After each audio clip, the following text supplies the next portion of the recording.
Yeah, they went into all 4 events. That's when we. I didn't get a chance to see these. These right here. That's when we had the 4 event. 4 event. Yep. People. Now that's. You say you were the state champions and New England. New England champions. New England champions. New England and Easton. And Easton. Then, yeah, and then we went to Colorado to the Nationals, and they took 1, 2, 1, Johnny and Gat. Is there room? Can you get this close with him and that explaining that? Yep. And Skippy. They took all those 4 men. Jodry, I don't think. Second in the combined. He won the cross country in the combined and second in the jump. And I remember that was the first time I ever had a $50 bill in my pocket. How did you get so much money all at once? Well, the ski association sent us out. They furnished the money. I see. They said to me, I mean, I wasn't supposed to go, except they wanted to go. And I mean, what's his name that from New Hampshire? I can't remember names. He was the coach of the Eastern team. We were not competed with the West. Oh, I see. Well, I say not team, but he handled the group from the East. I handled the group from the East. Yeah, and Johnny, they had a kid from the Southern Rockies. I never could pronounce his name, let alone remember it. And they started them off, and we found that a place out about, it was less than a mile, about 3/4 of a mile out. Half a mile, I guess it was, Yeah. or less. Yeah, sit in the chair over there. Well, they had to cross the road, and they went through a big culvert Now this is where? out in Colorado. Colorado. What's the name of that? I'll think of it in a minute. It's a ski area. They had a good hill there. Sun Valley?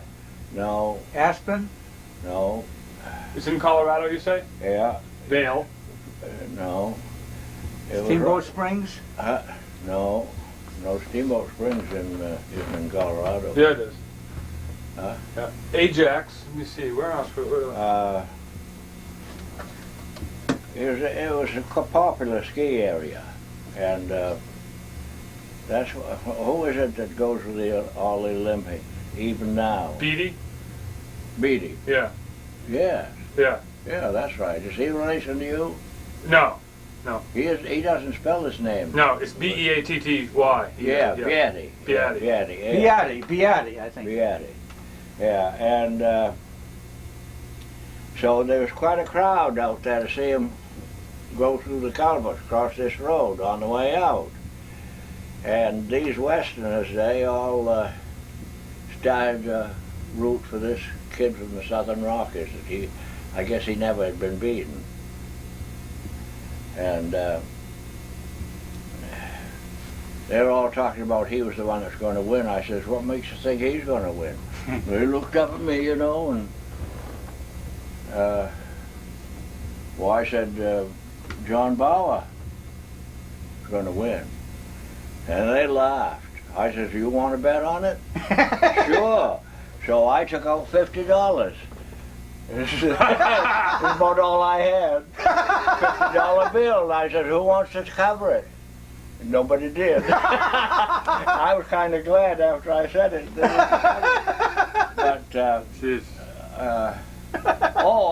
that was when on the return.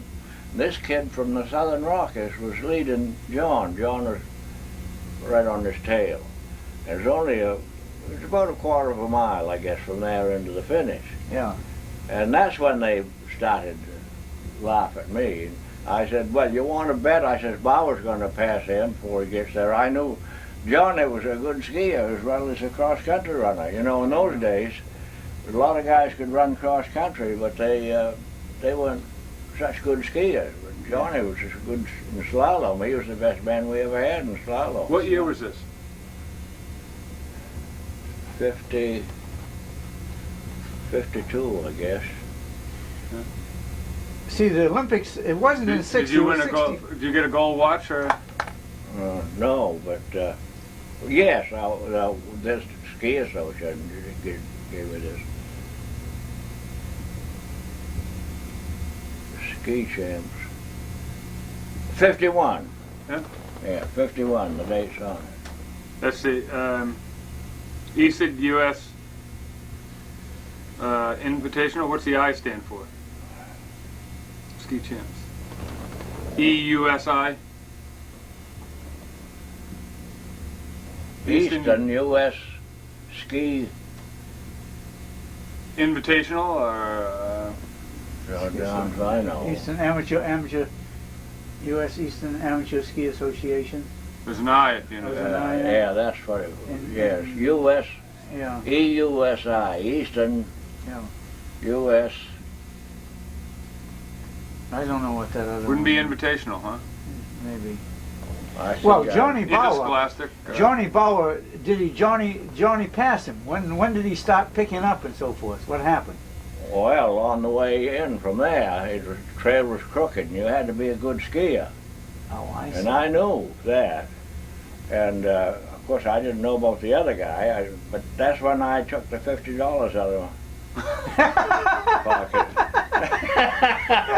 I says, John Bauer beat him before he gets in there. He did. He did. He caught him and went by him. Oh, huh? yeah. Did anybody take up the $50 that time? No, they didn't. Second time No, around? that was the first time. I got ahead of my story. That was when they started betting. They were sure that they were going to, but nobody covered my 50. Well, you know, Johnny Bauer was a tremendous. One time, he came up to Sugarloaf. He came back from one of these trips over in Europe. I think it's the year that he won the Holmenkollen in Norway, that famous race where everybody. This was after Yeah. the Olympics. They went up to the Holmenkollen, and John won it. Yeah. You see. And then I think it was that spring that he came back here to Sugarloaf, and they had the Sugarloaf downhill. Well, he had been training and doing everything in cross country, and he had not done anything in downhill or slalom or anything like that. Well, he won the Sugarloaf downhill race. I mean, he was just fantastic. Oh, he was a ski meister. Of course, in those days, we had the ski meister included the best four-event runner in all four events. Right. And Johnny won it every year. This is the New England's in the state. He won it every year, as I remember it, from the time he was a sophomore. My goodness. Yeah, sophomore, junior, senior. Now, was he in one Olympics or two? Just one, was it? Yeah, I think he was in two. Seemed to me he was in two Olympics. I'm Yeah. not sure of this. I didn't plan to show you this, because I don't want to, where the hell is it? I don't know what's in the safe. Let me look in here too.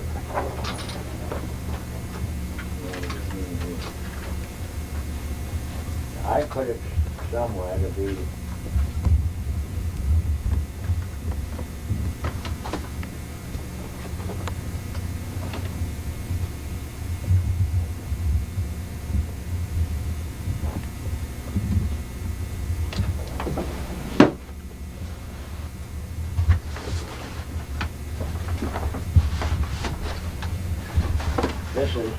Did you ever know or hear of John Hooper? He was principal of the Webster School down there for years, and his son John moved to Vermont, and he published a paper there, and then he wrote a book, and it's pretty funny. Yeah. He just ordinary about what he'd done in his life. Yeah. And he didn't write about himself too much, but he said that after he retired, I guess he was semi-retired, well, he had all this junk, you know, like I've got. Yeah. And, like I've got. Yeah. And I never throw anything away. So he allowed one day, he hired this young fella to help him to go out in the barn. He had a barn. And throw a lot of this junk away. So they had this whole mow full of the stuff. And then they had another room, and he'd bring the stuff out, and he was going to put the stuff that he wanted to keep over here, the stuff that he wanted to throw away over here. So this kid would bring something out. He said, "You want to throw this, don't you?" "Yeah." And the kid would start. And, "Well, just a minute," he said, "put it back here for now." Before he got through, he just changed it from the mouth to the place so he didn't get rid of anything.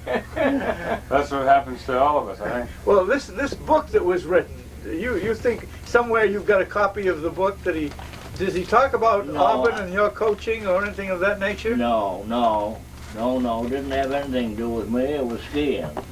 But it was just funny, that's all.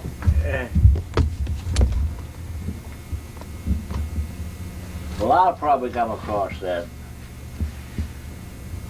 Well, before you leave. Zeke, who else did you have? You had, as far as the really outstanding that went on to Olympic stuff, you had... John Litchfield. Tell us about John Litchfield. Yeah, well, that John's father, you remember, Norman. Norman, You sure. remember Norman. And he wrote a whole history of the Auburn skiing. Oh, he did? Yes, and gave it to me. He thought it was...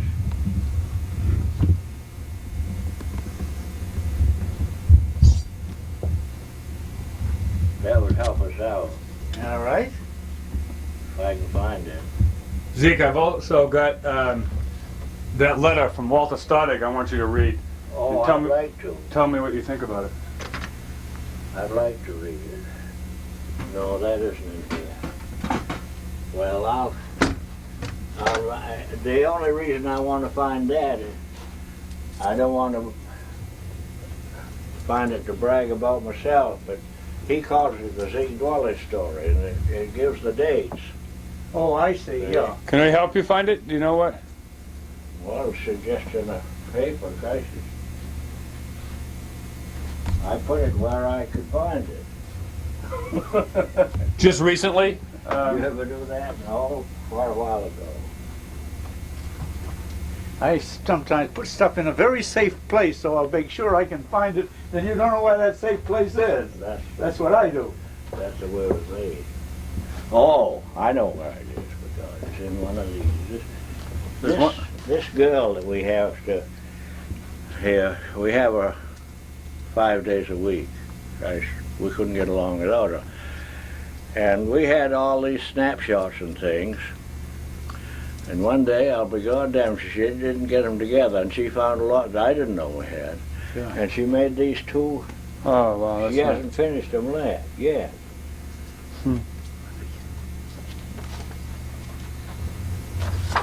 Either in this one or the other one.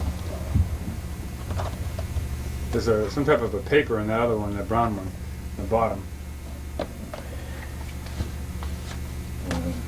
No? No, it's in this. See, my wife and I are not very good about keeping records. There you go. This is it, there. That's it Okay. right there. The Zeke Dwelley story. Yeah, but I don't want you to talk about that. But Well, there's one place there. That's a letter I got from, I don't know. There's one place that tells about the record. See, Norman Litchfield did this for me, for God's sake, and I wouldn't do it for myself. Well, No, I wouldn't. let me tell you something that Ted Curtis did for us. Yeah?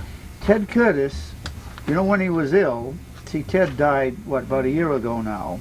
Yeah. Oh, he did? Yeah, I didn't know Ted that. died about a year ago, and before he was too very ill, what he did, he sat down and wrote for us a summary of Yeah. all of the things, you know, that he could remember Yeah. and so forth. And we've got, yeah, I've got it right here.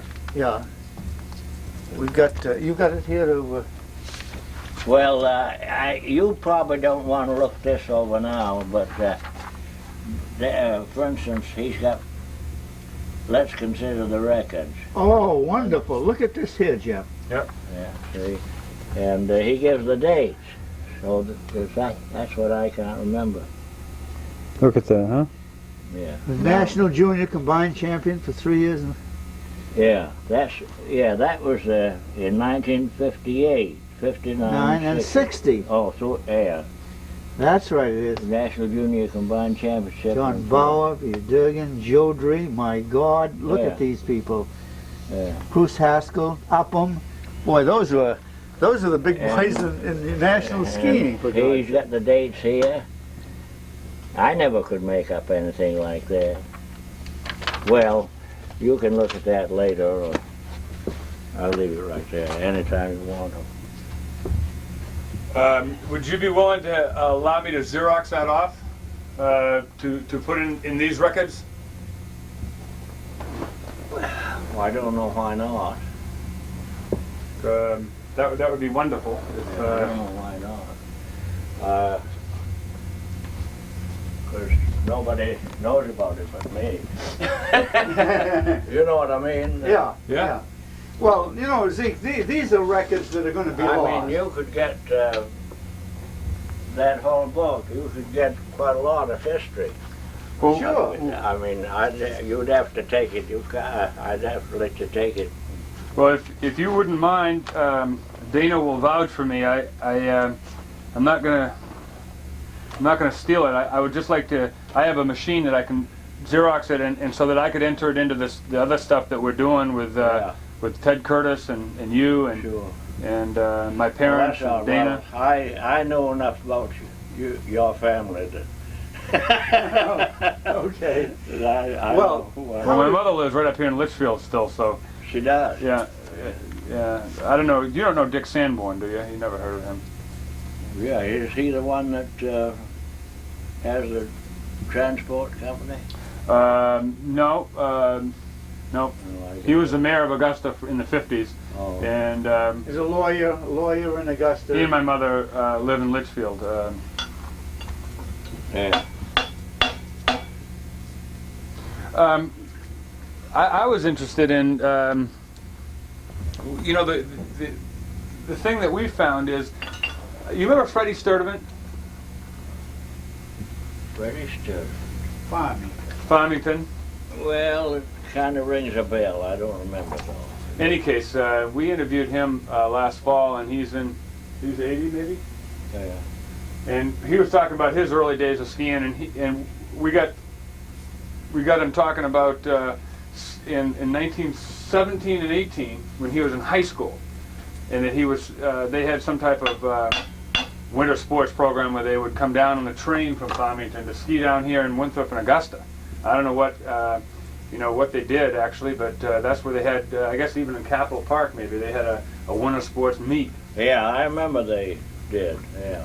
And I was curious where you must have. I was curious when you started skiing and where you did your skiing, because you must be of the people left in Maine, Dana. He must have skied at the earliest places. I am 90 years and 6 months so many days old.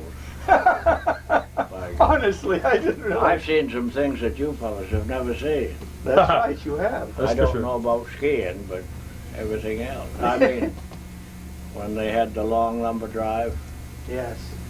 I was on those drives when I was a young fella. Where were you living then? Many Bims. Oh, you came down from Mebany Bems? Yeah. I didn't realize that.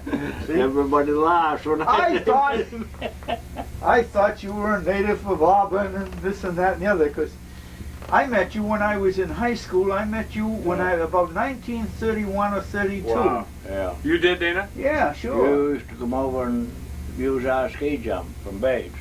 Well, no, Now I you mean, this were. is before then.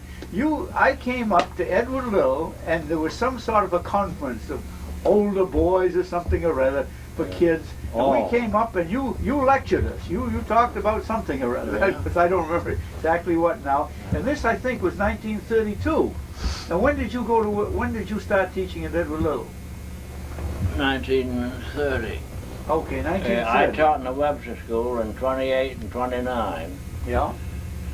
And 28 and 29, and 29 and 30, and then the fall of 30, I went down there to Little. Edward Little. Yeah, and I coached football, track, Track and now. and I started the ski team. They let me have a ski team. You know, they were doing me a hell of a favor. Oh yes, to coach the ski team. Sure, they did me a great favor. Well, it was like this. We had George Gardner was the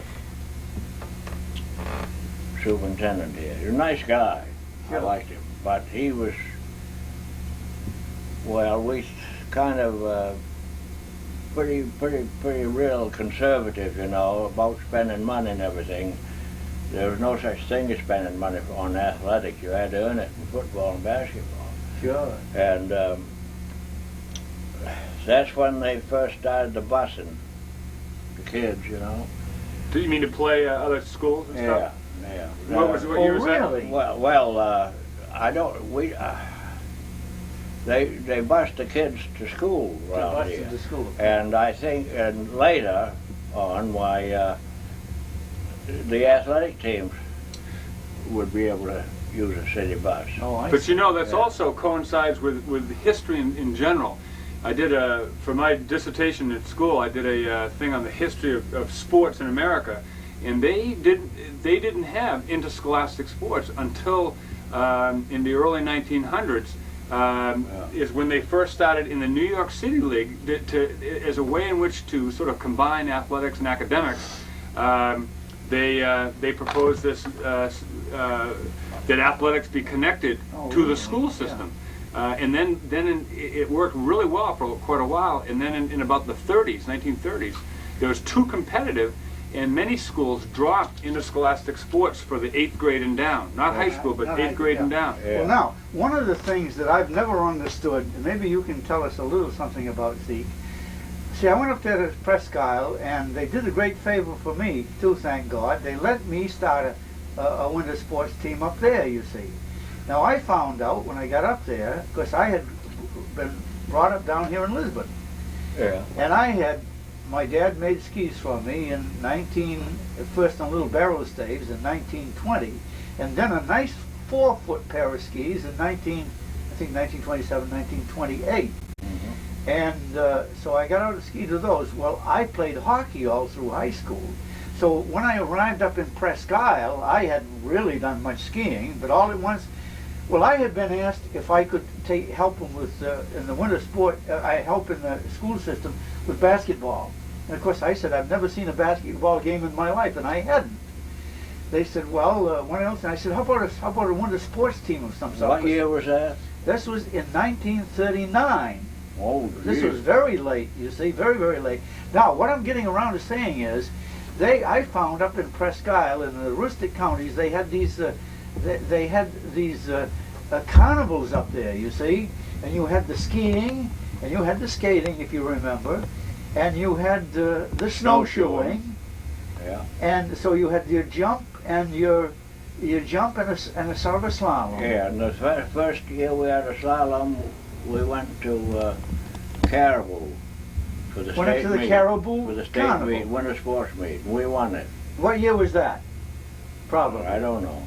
I should say that was in, well, it was in the early 30s. Early 30s, all right. Yeah. Now, the governing body, and I never really tangled with them, had anything to do with it, the governing body, as I understood it at the time, was the Maine Principals Association. Yeah, that's right. Now, didn't they sort of sanction these races and carnivals and things like that? Yeah, and they're the ones that we used to jump on and give them hell every once in a while. Well, all right. Did they have regular meetings? Didn't they combine that as one of their activities? I mean, Yeah. they had football and baseball. Sure. And they had Yeah. one of the sports. Because I remember of a meet that you people had. I think I was at Bates at the time over in Lewiston. Mhm. And I don't know, I don't remember whether you won it or who won it, but they came over there, all these various teams from the different part of the state, and had one of the sports meets. Yeah. Well, we jumped on the Bates jump.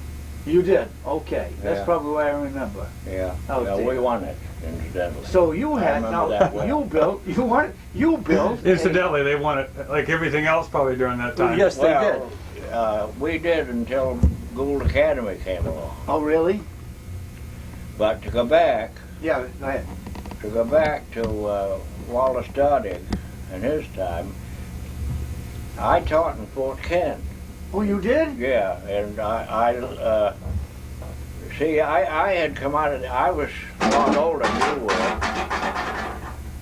when those things started. I came out of the Army and finished prep school, and then I went to college, Where'd you go to prep school? MCI. Ah. But my And- son went too. Is it? Yeah. And I won't tell you the whole story, but I like to hear it. I don't mind it. well, then I went to Maine, and I ran out of money the first year, so I went. I made the football team, and This must have been 1916, 1916. no, this is 1921. Oh, after the war. After I got after the war, yeah. yes. Okay. And The war. I was older than my Oh, peers. I see. Sure. Sure. So So that must have been right about I when... went to Fort Kent that year that I stayed out. I stayed out at college one year to earn some money to get back in. And Dig some potatoes? no, I went teaching. Oh.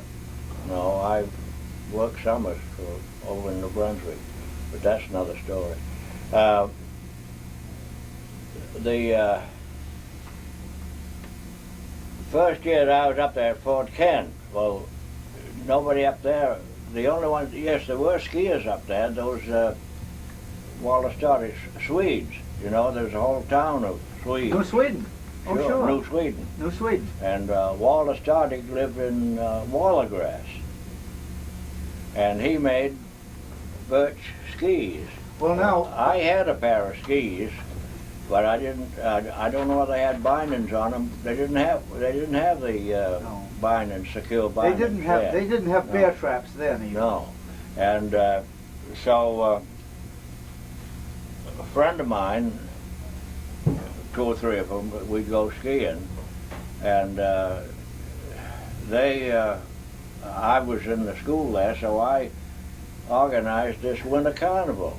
We had skiing and snowshoeing and Oh, skating good. and skiing, snowshoeing, and skating. What year was that, would you guess? You got out of the Army in 21. 21, all right. Yeah, that was in 21. 21, all right. Yeah, between that time, I'd been up in the woods. I see. And then Walter, he made, that's when the only turn we knew then was the telemark. Tell me, Good. yeah, right. Well, of course, anyone that's right-legged, you know, and right-handed, Yeah. they'd turn to the left.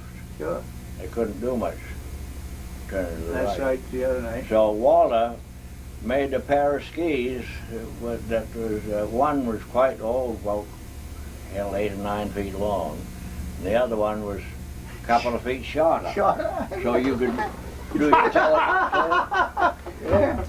Hey. Hi there.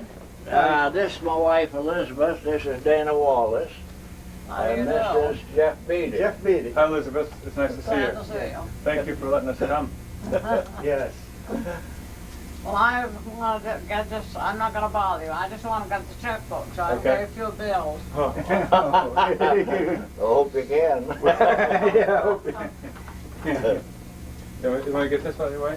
No, I think it's right in the corner. Seems well. to have to be done. We're reviewing a lot of history. Huh? Ski history. Oh, well. I was just telling about Walter Stoddy. Oh. Remember the time he came, he used to come down here with a load of skis. And I was the one that really got him to come down. He'd come down here selling skis. And that's Dick, my son, had his first skis, cross-country skis, were birch. Nice. And geez, he won a lot of meets with them. And I loaned them, and incidentally, I loaned them to a friend of mine for his boy, and long afterwards, I went to him to get those skis. I wanted to keep them for, Sure, sure. old time's sake. Couldn't find them, didn't know anything. Oh, that's too But bad. anyway, Well, you discuss your Walter, skis, and Okay. Nice to see you. I'm not an outdoor woman. Neither is my wife. So. she isn't. No. So Walter, Enjoy yourself. Thank you. first time he came down, I invited him to come to my house for lunch. So he came out, and we sat down for lunch, and I remember Dick was just a little fellow then. And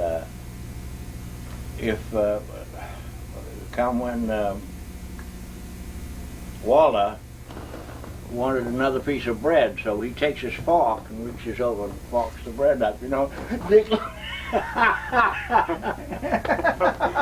and he always told him all Walter started sparing the bread. That's funny. Well, now, do you think, see, there was another fellow, I bought skis, when I went up and started trying to learn to ski and be a coach and everything at the same time, up in Presque Isle, I was advised to go up to New Sweden with a fellow by the name of Anderson, who was also making birch skis. This is 1939. Oh yeah, Now, well I didn't know him. I'm wondering if he learned to make skis from Started. this started, you Probably see? did, yeah. Because, All right, go ahead. I'm sorry. go ahead, yeah. So anyhow, that's where my skis came from. They cost $6, $1 a running foot, Yeah. and steel edges had just come out, Yeah. and he put the steel edges on it for another $2. Oh, He sold really? the bear trap banyans to me for $2. He had acquired some bamboo poles, which were another $2. Told me to go down and get the bass boots, which I did, which cost $5. There was nobody in the world had better ski equipment than I did. Yeah. At that Well, time. see, I'm talking about, well, of course, that when Walter came down here, that was in the 30s. Yeah. Oh, that was in the 30s. in the huh? 30s, yes. Yeah, early 30s. But right. when I first met him, it was in the 20s. Oh, in the 20s, sure, Sure. I see. Yeah. And I met him when I was teaching in Fort Kent. In Fort Kent. Oh, Yeah. I see. 1921, you said. Yeah. Yeah. No, Jeff, you've but, got but something here. before we get on to Walter Stoddard in his later life, because I got some things I want to ask you, because I've got a letter from his daughter here. What I'm interested in is I haven't heard anything about skiing in Maine in the, say, 1906, 1907, 1908, when you must have been about 8 years old. Well, you were born 1988, Yeah. 1898. 1898, yeah. Then in, like I say, Freddie Sturdivant told me about his high school skiing in 1917, 1918, where they came down to Augusta. Do you know of anything earlier than that, or do you know of any? When did you start? No, the first pair of skis I ever had was after I got out of the Army. I see. Okay. That was in 19. I got out of the Army on December 15th, 1919. Yeah. Yeah. We came across December. We were one of the first vessels came across. Where'd you get Came them? back. I got interested in skiing. I don't know why, but I read everything I could find about skiing. I thought it was a wonderful sport. I'd never heard or seen any skis, you know. Sure. I sent away, I don't know, Sears Roebuck or someplace like that. Is that right? Yeah. You got a pair from Sears maple, Roebuck? maple skis. You know, I'm No wondering, edges. It's just that to me that I'm wondering if in the archives of Sears Roebuck and Montgomery and Ward, Yeah. I wonder if they're in their old earliest catalogs Sure. that they put out. I wonder if there is any in the Yeah. archives of those companies Yeah. about skiing, because they were in the catalogs very early, Jim. Sure. Very early, weren't they? Yeah. Right. Now, I bought a I'm curious book. though when though. You know, it's interesting. I bought a book. Well, that was after I was here in the 30s.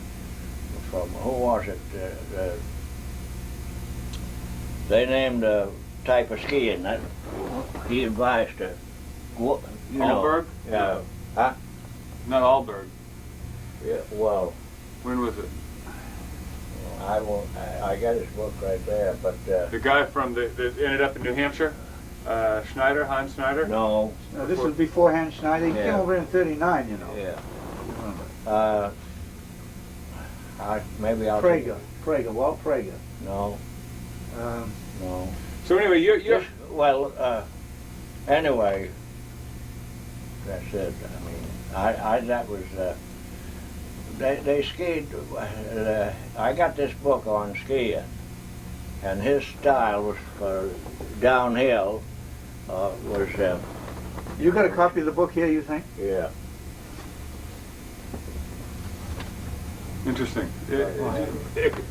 I'm really glad we got to come to see you. I think this is clarifying a lot of things for me. Well, we're kind of skipping around here. I don't know.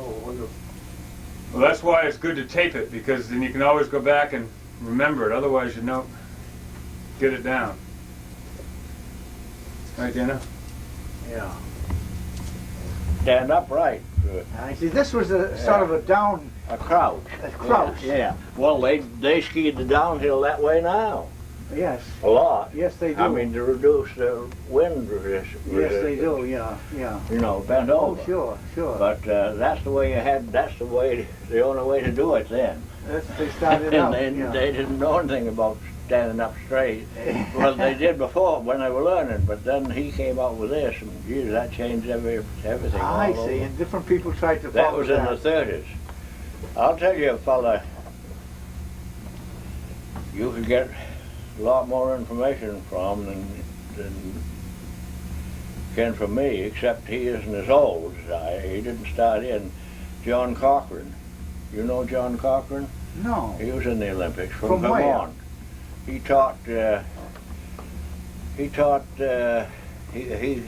skiing and taught in, it's a private school in Cochran, Vermont. yes, Now, what the hell's the name of that? Did he have a son that was in the Olympics too? A Cochran? Or maybe don't- this is the same fellow that I'm I don't think thinking of. That. Johnny Remember the name. Cochran, he's a nice guy. Well, you remember Paul Cayley, Well, sure. used to teach at... Now, where is Paul now? Do you know? Well, as far as I know, he's in Bethel. He retired quite a few years ago from teaching, and he still got that, as far as I know, I think he's still got that ski shop up Ski there shop. at Sunday River. No, I was up there. That's gone to somebody else now. That's gone to somebody else, Zeke. Yes. I'm pretty sure, yeah. Well, I don't know. I thought an awful lot of Paul. He worked for me, up in the woods. Oh, he did? Yeah. Was he one of your guides? One of you helped you with the canoe yeah. trips? Yeah. Yeah. He was the cook. Oh, yes. Paul Cayley is a... I'll track him down. I'll track Paul Cayley down. I can do that. I'd like to have Zeke come to our spring meeting if he can. All right. If you're interested, Zeke, at least I'd love to have you come and talk. If you'd like to just listen, you could do that too. But Where is it? well, it's up in Litchfield, so it's not too far away. We had one last spring, and we had all the pioneers, not all of them, but some of the pioneers, maybe about 25, come and my mother's farm and just talk about things like we're doing now, and it was fun. And maybe it's going to be in May this year, on Sunday, May 21st. I'll write it down before we leave, and maybe Well, yeah, I could come that distance again. that'd be good. Hey, you go off snowmobiling everywhere. Well, what I was thinking is that you probably have, of course, most of the old guys in my time pretty well buy any ambulatory efforts. Yeah. But if you could get Paul Cayley, gee, that'd be nice, and John Cochran. Yeah. They're both wonderful guys. Can we do that, Dana? Yeah, sure. I don't know about Cochran. You don't know where Cochran is? Say he's up in Vermont. Yes. We can track him. I Oh, mean. they had quite a record of skiers there, and I know they were. They had a son who was in They Olympia. were very, very surprised when we beat them. Oh, Well, this isn't the Cochran that Well, he was in the Olympics. runs Waterville Valley. It may be, yes. God, Well, it this might is his be son, at I that. think, I runs- wouldn't be surprised. It's his son who runs Waterville Valley. That's Yeah. where it is. I Yeah. think.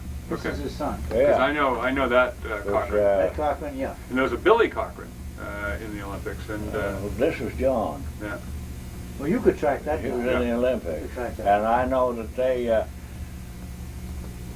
see, we weren't supposed to, we were flatlanders, you know, and we weren't supposed to be much for skiing. That was their attitude, huh? Yeah, and we went up to New Hampshire. The first time we went up was a young fella from, I don't know whether he went to Dartmouth or not, but he was from Hanover, and we went up to ski against Hanover High School. And geez, we won the meet. And you should have seen them. And me too, I was surprised because I didn't know anything about skiing compared to those guys. But I don't know, that was long before John Bauer's time. Anyway, it was something I was thought of, I wondered. Oh,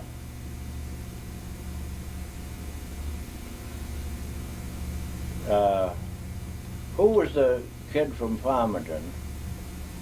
He was a good skier, damn good.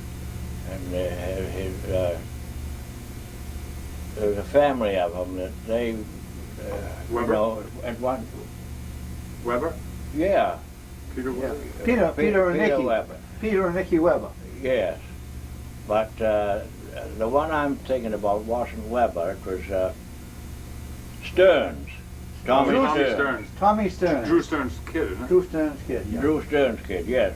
Well, Drew Tommy. Stearns and I were in college together, Well, and now, so we At had, Maine, University of Maine? yeah, and Tommy, that boy, was a damn good skier, and of course we always used to. We were quite. We weren't antagonistic against each other, but we were real friendly. And so we went up to a meet in Bethel. It was a state meet, and it was raining that day. So I was, Tommy, they didn't have his coach. Dick Gould was coaching then, but he wasn't there that day for some reason. I don't know what, but this is kind of funny.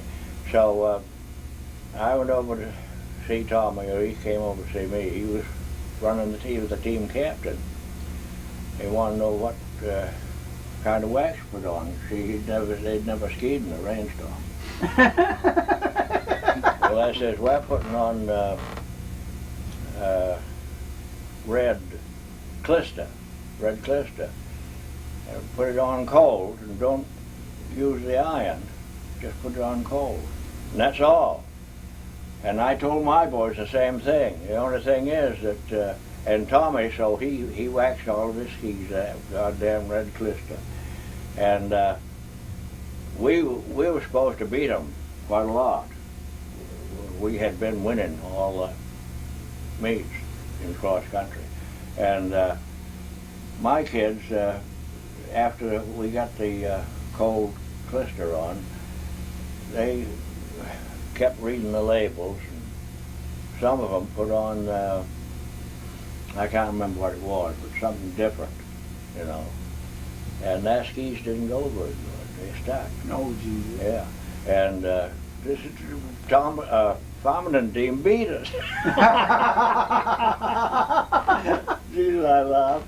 I said, you guys can't ski. You let a team like that beat you. Although they had a good team. That's very funny. Yeah. Well, can I backtrack for a moment? Yes, you quick, are. no, light up. Go for it. You go ahead and ask your questions. Because I can't stop talking. Well, that's a good thing. So I'm interested, in 1919, you got out of the Army, and Yeah. was it then that you went up to, when you were 21, then you headed up to Fort Kent to work for a year? No, I went to, I enrolled in college in the University of Maine in the class of 25. That would be 20 and 21, wouldn't it? Yeah. Yeah. Yeah, but you got out of the Army in 1919. Yeah. Then what'd you do for those 2 years? I went up in the long lumber woods. Right. And that was when you first started skiing? That was your Well, first... no, I had a pair of skis. Well, no, it was after that. I went up in the woods the first year after I got out of the Army, 19 and 20. And next year, they said I had appendicitis. Actually, I had a cramp in the stomach, strained muscle or something. And in those days, they were taking everybody's appendix out. You know. geez. They had a pain in the stomach, sure. So I had my appendix taken out, and I couldn't go back in the woods. I was going to go back in the woods to earn money for college. That was the object. Oh. So this superintendent from Princeton called me up. He knew my father, and his name. Well, anyway, wanted to know if I wanted a job teaching. Well, I says, I don't know anything about teaching. Well, he says, that don't make much difference. He says, I want someone that can handle the kids. He says, the last 3 teachers we have, they've kicked out. Something, one-room school Oh, sure. In Princeton? in Alexander. Uh-huh. Alexander, Yeah, sure. the superintendent was from Princeton. So I said, I said, don't pay anything.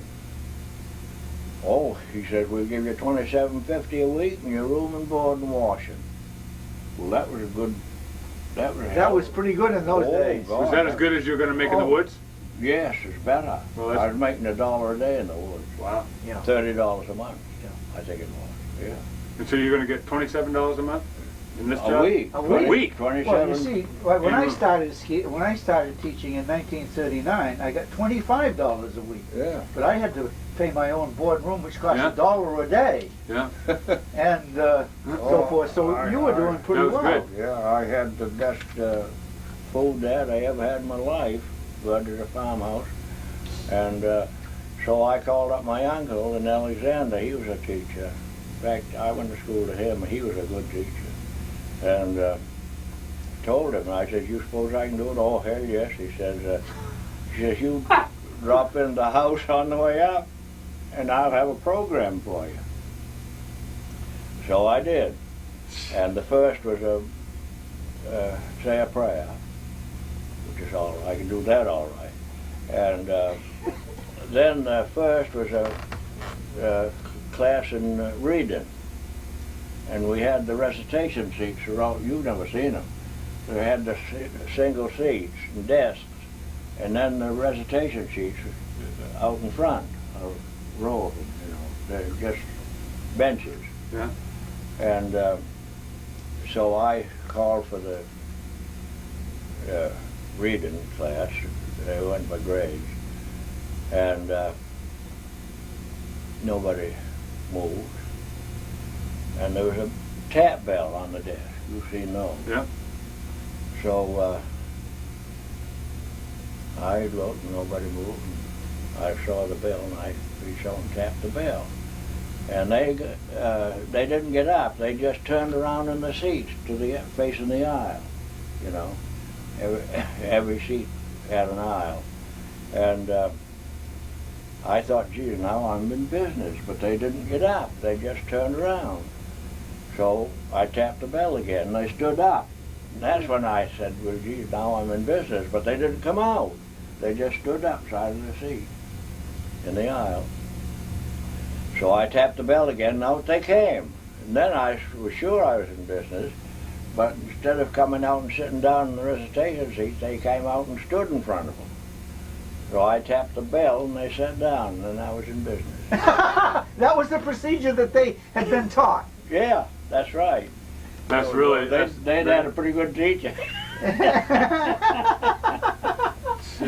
Oh, Well, your uncle got you straightened out and told you what you should be teaching them. oh yes, yeah. Did he go through sort of it? Did he have things written out for you, or how Yeah. did you? No, he just wrote down the classes. While of course, I'd been through prep school, and, Oh, sure, of course. So I got along all right. I used to play ball with them, and Oh, sure. Of course you did. about one of the first week, there's this big kid. They were all ages, you know, and he was kind of a bully, and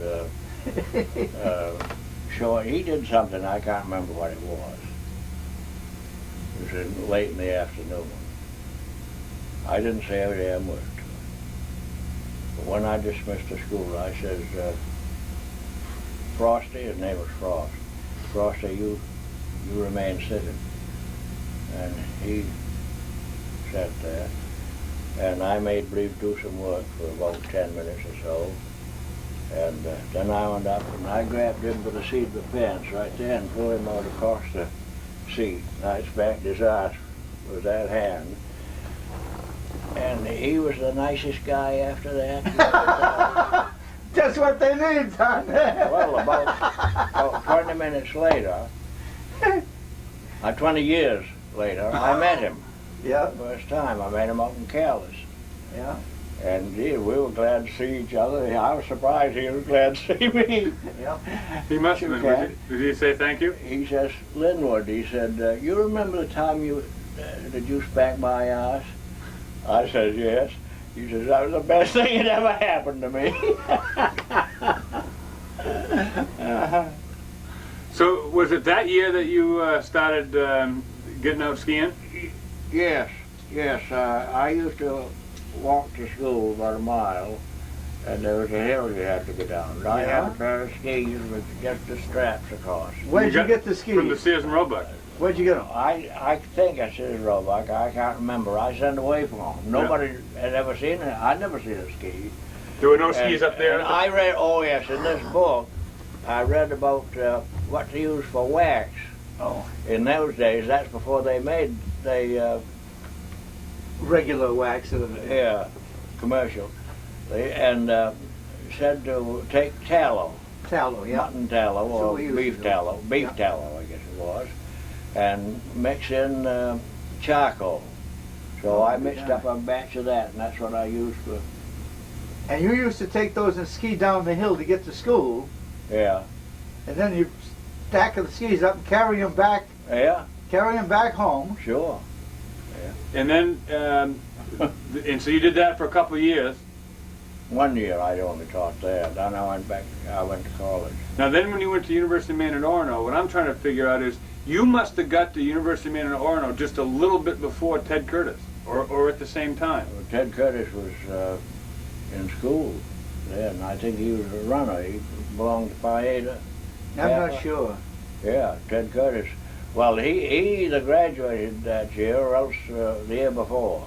I see. And But so, he was a runner. I knew him in college. but what was happening for the skiing and winter sports in the University of Maine at that time? Well, that's the first time that this is in 21, first time that I ever saw a real pair of ski boots and bindings.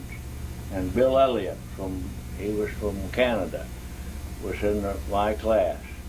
And he showed up with a pair of skis.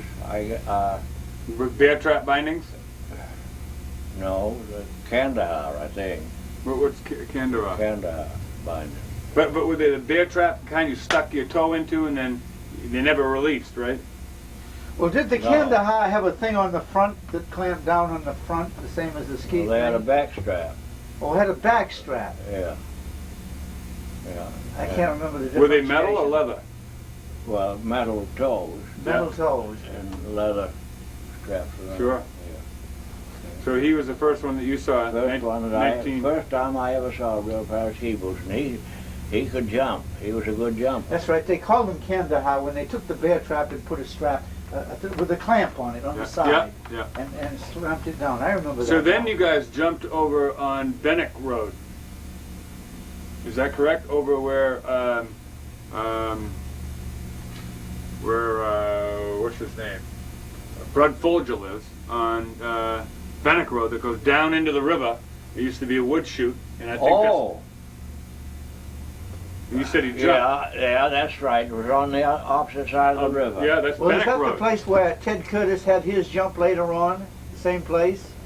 I think that was it. Yeah, That was it. That's it. Because Yeah. you see, Ted Curtis got going there, and we figured before, Dana, was around 24, 25. Oh, yeah, sure. So we're talking. Well, We're that's filling right. in. Well, We're Yeah. filling in the Ted gap. Curtis was a student when I was. Yes. I don't know what class he was in, but Yeah. I remember he was a runner. And Right, then but he started the cross-country. ski program, remember, Dana, right after he graduated. Yeah, but he went up. If you look at remember his record there, see he went up to Caribou, For a year. and then he came from Caribou down to Lee Academy in Lincoln, yeah, right. and you're right. then came down That's to right. the University. So it wasn't of until Maine. 27, 28 You then. see, yeah.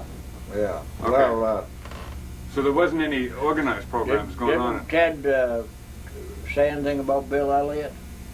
Because he was the first real skier that I ever saw. Yeah. Bill I Elliott. don't remember that. No. Yeah. No. Yeah, well, that's where I saw my first boots. I'll be darned. So let's keep this going. This is really interesting.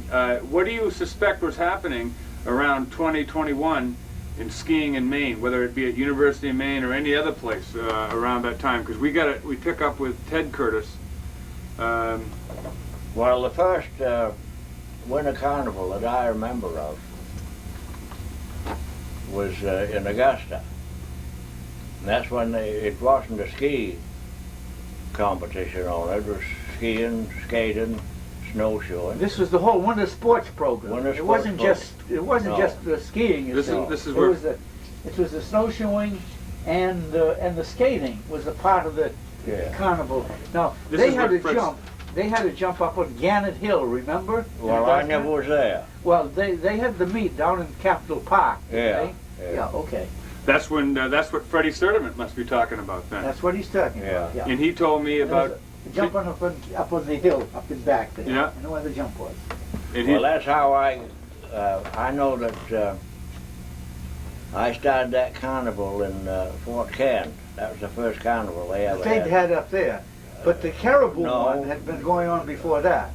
Hadn't it? Or had it? I don't think so. You think that you I was think the we were the first first. one? I think so because we had a meet with Presque Isle, and we beat them. Oh, And we were ahead of them. Yeah, that was before they had any. They had a carnival there. It was the first time they ever had a See, carnival. while I was up And in the carnival we had in Fort Kent, we had a dog race, and one kid ended his goal.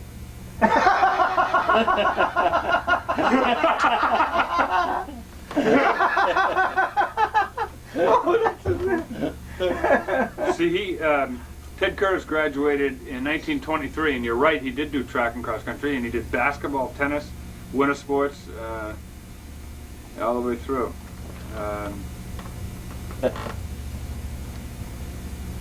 So then, you got through. He got through in 23. Wait a minute. It wasn't in 21. I think I had the carnival in 21, but I went back after I graduated from college. I went back and taught there 2 years. Up at Fort Kent. At Fort Kent. Yeah. What years were those? Let's see. You graduated in what year? 25. When you were there in 26, 27. Yeah. And you see, Phil Archibald apparently doesn't remember that you were there because he No. was in the grade school at the time, Yeah. apparently. Yeah, probably. where he's 19 years younger. He just turned 71. Right. You So- see, We had some good, got a big. not only skiers, but football players there, you know, for that time.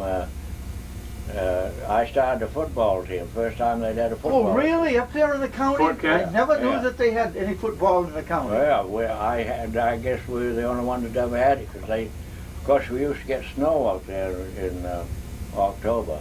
Oh, sure. We had a meet the first meet we had was with Van Buren, and we beat them.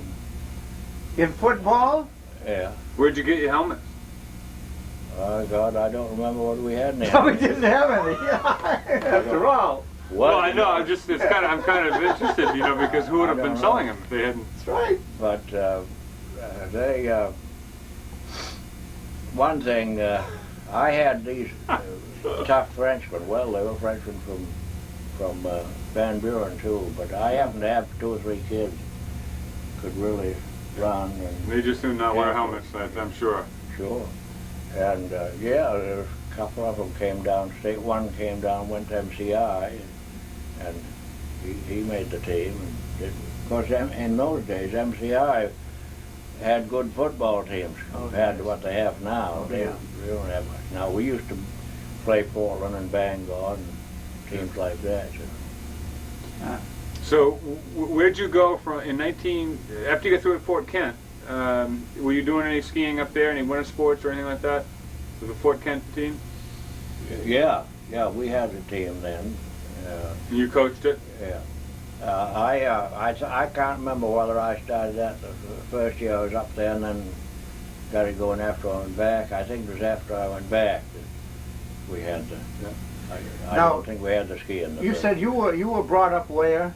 Medibem. In Medibem. And Medibem's About 14 miles west of Calais. of Calais. See, it's over that way. You was in Washington County there. That's right. In Medibem. And when you go up there, you don't have to go very far up in there before you hit Aroostook County. No, it butts Aroostook. Well, it butts Penobscot. And one part of it.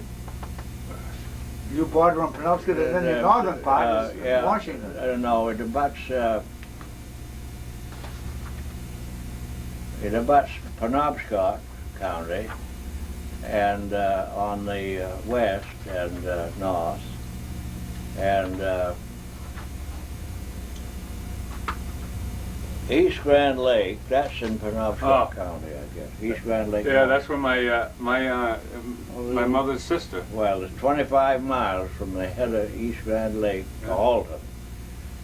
So that would make East Grand Lake is in Aroostook County. Right. Did you ever know? I'm sorry. I was thinking Washington County. Well, Mattawamkeag is the northern. No, not Mattawamkeag. I guess is in. That's right where the line is. Right. Just below Right. Mattawamkeag. Yeah. Yeah. Did you ever know Priscilla Amaro, or Denny Amaro? I get to go. Excuse me. I get to go. You want to go to the bathroom? Yeah. Excuse me. Got to go. Be an accident if I don't. That's okay. By God, you better come quick. Not that frantic. Not that frantic.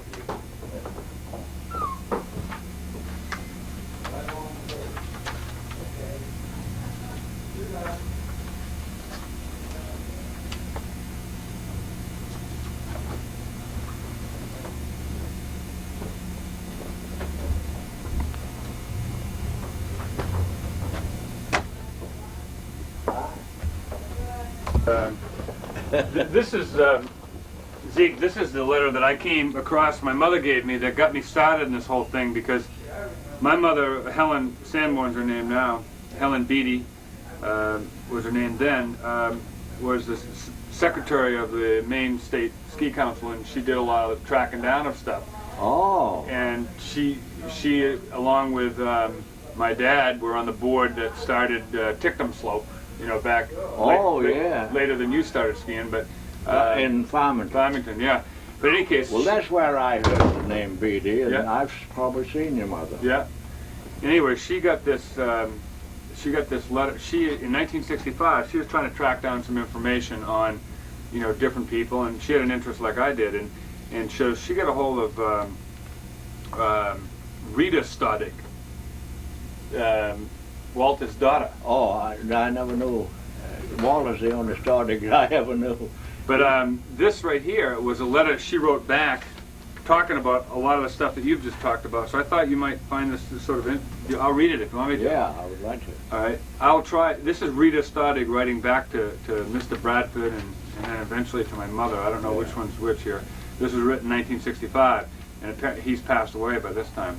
I will try and give you all the information you asked for on my father, Walter Stoddard's ski developments. First, I must suggest that I have my father's scrapbook on skiing, which is about 2 inches thick, on all the ski subjects and events that took part way back to the early Swedes of New Sweden's famous winter carnival of Caribou, of the 20-mile ski races and other events that may be very valuable to what you are doing now.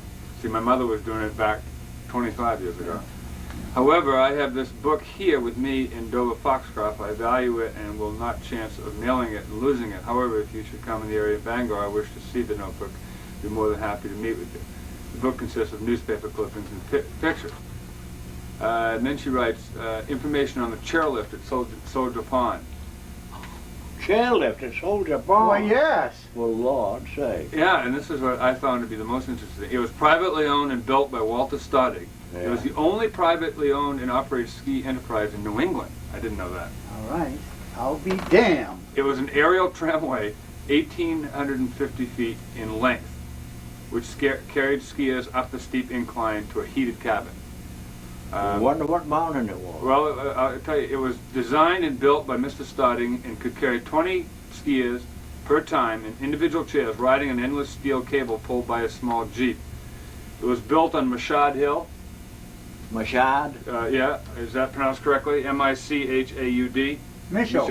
Michou Hill in Soldier Pond in 1947-48 and operated for 2 years, 2 winters.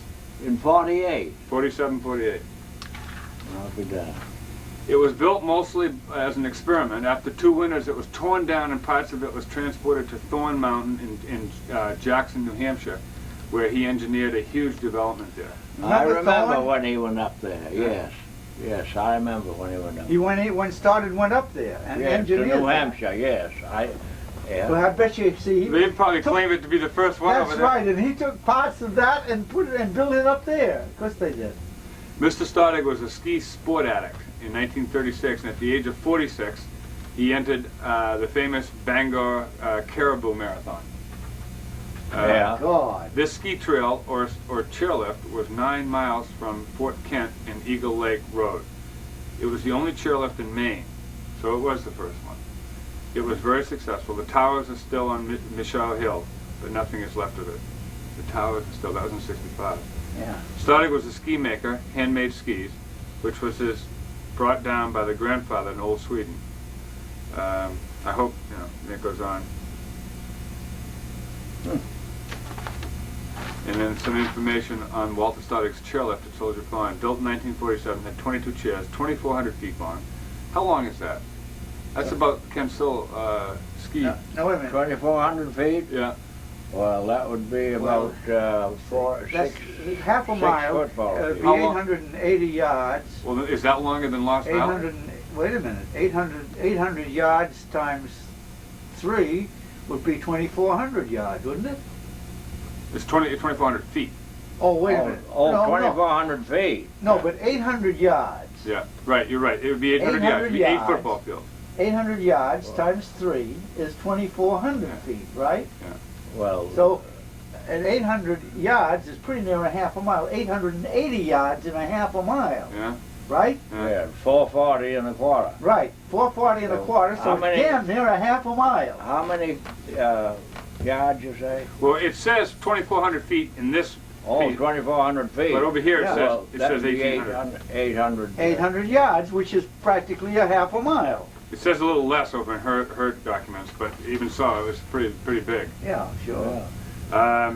It was on the west side of Fish River. Oh, yeah. When it was constructed, it was experimental use. It was run in location for 3 years, it says here, then was sold to someone in New Hampshire. So I guess this is less accurate, I think. No charge, single chairlift. The drive on it was at the foot of the hill. Mr. Stoddard has built 3 chairlifts and 1 rope tow. Wait a Bill, minute now. what? It says Mr. Stoddard has built 3 chairlifts and 1 rope tow. And this is from Aristic State Park I think it's from Bradford. Those are some Charlie Bradford, Yeah. sure. Well, that, he said the west side of the Fish River? Yeah. Well, that's the mountain that we skied on with the one ski longer than the other. That's What? That's in Fort Kent, or Fort Kent Village. What does it say? It says, That's the only hill I know of on the Fish River. it says it was built on Misho Hill in Soldier Pond. Oh, Fish River go over by Soldier's Pond? I mean, the part of yes, Soldier's... so the Fish River goes from, But this typewritten right here, though, Zeke, seems to be less accurate than Yeah, her writing seems to be. yes, I think it is, but because the Fish River flows from Eagle Lake into the St. John River. It comes into the St. John River at Fort Kent. Track that down on a quadrangle map. And it starts from Eagle Lake. You know, Eagle Lake is 20 miles south of Fort Kent. And this hill, the only, well, I don't, there might be Misho Hill. I don't know what they call this hill that we used to ski on. It was right back of our school. Now, do you think that? Do you think anybody had a chairlift in New England before that? No. Well, oh, wait a minute, that was in the 40s? Yeah. Pleasant Mountain was in the business then. They didn't have a chair there. They had that road. I Road. remember going over Yeah. there. They had a T-bar. Yeah. That's what They had a T-bar over there. I was Yeah, over there. well, I don't know. That's right, too. They didn't have a chair. Well, didn't, of course, they had them in New Hampshire. Oh, this is in Maine, you mean? Well, I'm But, even wondering in New Hampshire they had. Well, they had Cranmore Mountain. Yeah. They had a ski mobile. They had the Ski-mobile. 50th, so that was 1939. They're having a big 50th this year. Yeah. That was the. I wonder if they. Well, that had- was a snow. That was a. That's a different kind. It's not a chairlift. No, it's You've a been ride. over there. Yeah. No, that wasn't. I say That's they a are. tramway. Tramway, That's a tramway. And was that the first one? Uphill transportation? Well, I think don't know, because- Cranmore was the first one I know of. Pardon? Cranmore was the first. Yeah, I think it was. lift. See, they got that in 1939. They had rope lifts before that. Oh, they had a rope lift before that. Oh, I sure. see. When we went to Hanover, to ski Hanover, that was the first rope lift I ever saw. They said They had it in they had it in Norwich, is it, across the river from Hanover? Norwich. They had a hill there. I see. So Staudig's chairlift though could possibly be even the first chairlift in New England. It Yeah. could possibly be. Yes, that's right. It certainly is in Maine. I don't think anyone would know. See, up and around Stowe, up in that area there, they were after, actually, the people, the Austrians that came over and the people that developed these Stowe things was after Conway. Yeah. Conway Yes, would yes, be it was. well, and you see, Conway was not Phippsburg, but what's that other town right near? I keep Jefferson? no, right. It's in Maine. Oh, Freiburg. Freiburg, yeah. Jockey Freiburg, Cap. Yeah. Freiburg, you see, Yeah. is one of the early places. Jockey Cap. Yeah. Yeah. For instance, when Hans Schneider came over, this I've never read, but I've been told this directly from the son of the headmaster there at the Freiburg Academy at the time, and they had to have, in order for the State Department to let Schneider in, he had to be affiliated with some educational, and I'll dig this down, I'll get this in writing too. They had to be affiliated with some sort of educational unit, and they let him be on paper affiliated with Freiburg Academy before they let him out of Germany, and that was before Hitler. So that's some interesting first for Maine Freiburg, history. You see, Freiburg is featured in that whole development of North Conway. Yeah. You see, that's But why they know that though, right? they probably don't. There's one I've never seen it thing, written anywhere, but I'm Because I thinking- just got the article that they had. They did this last week was the 50th anniversary, and his son Schneider, Yeah, who was but running. Did you read not anything? once in You the didn't Chamber read of anything Freiburg. about that. And the fellow who told me about this is a physics professor who just recently retired at Bowdoin, Mhm. and he grew up there and was the son of the headmaster at the time, and told me this story. He did this several years ago, and I've been intending to go back Yeah. and have LaCase, his name is, and have LaCase write that all down. But I'm surely going to do it in the next few weeks. Yeah. There's one thing that you may have it in there somewhere, but you ought to know about it. The year that we changed from the 4 different races in winter sports, from Yes. the winter sports Yeah. program, Yeah. skiing, snowshoeing, and skating. Skating, yeah. And the year we changed to pure skiing, Pure skiing. only, Yeah. it was in '36. Oh, it was in '36. Yeah, I remember that definitely because Paul Cayley and I, and no, Paul Cayley wasn't there then, but I can't remember. Oh, the fellow that was coaching at Bethel. He was the first Before Cayley? Yes, Before Cayley. Paul? Yeah. Was it Ireland? No. It was before Ireland. He coached. Well, I guess Ireland was there. Ireland was headmaster there, wasn't Yes, yeah. He, what was his name? it? It was in Bob Island. No, His son was Bob. Bob's his son. Son, right. Elwood Island. Elwood Island, yeah. Yeah. The Bates man. And this big fella, he was a Dartmouth skier. What the hell was his name? He's quite famous, from Vermont. He and his brother. I can't seem to remember his name. Dowith? Huh? Not Dowith. Dick Dowith? No. No. But you must have his name in there somewhere because he was, I think he went to the Olympics. Because Johnny Cochran could tell you all about. Yeah, well, he wasn't from Maine, though, was he? No, that's right. See, too. we're trying to confine it to but, Maine. Anyway, he was the coach there at Bethel, at the Gould Academy. Yeah. And he and I don't know who else, were the ones that campaigned for changing just skiing. Because it was you see, they were so far And that was different. in '36. Yeah. You know, this is a little strange because in '39, when I read Presque Isle, they were still doing all of those events in the carnivals up there. Yeah. You see, and we'd go to the carnivals and Yes, it snowshoeing took quite a few years to get them away from skating and snowshoeing.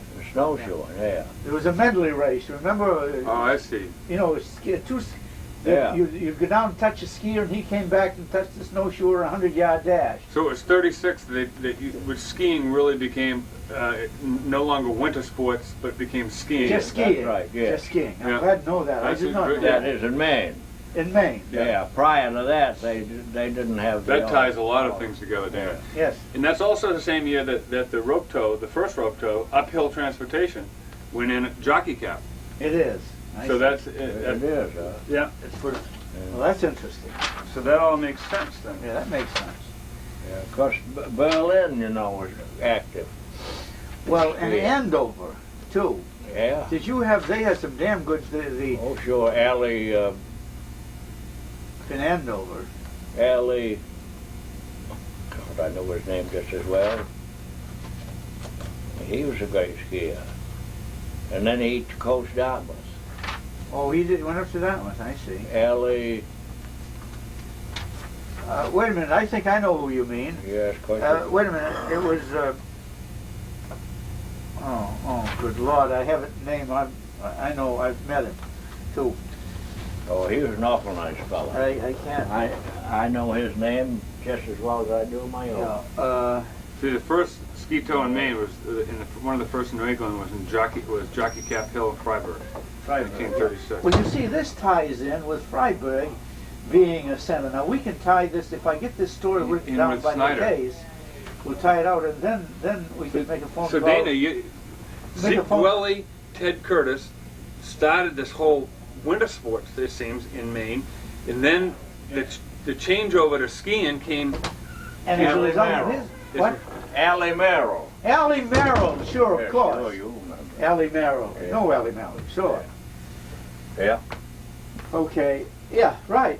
So what we're saying, Zeke, you said you don't know what you're contributing today, but you think about Dana and I have been trying to track this down for a while, and we last time we talked to Ted Curtis's daughter Edith, and she was talking about we were talking about this whole idea of what you were calling winter sports. Yeah. And he was calling it winter sports at University of Maine in Orono, Yeah. and I think this is what we're also talking about with Freddie Sturdivant coming down to Augusta in the late teens. That's right. Through the 20s. Yeah. And then you lobbied, as one of the grandfathers, lobbied in '36 to get it to be moved to skiing, Yeah. and that's when it took off in Maine. Yeah. And Now, heavy we don't snowfall know, that year too. We don't know exactly when it started, when this winter sports concept under the Principals Association Oh. started in Maine, do we? Well, no, I don't think so.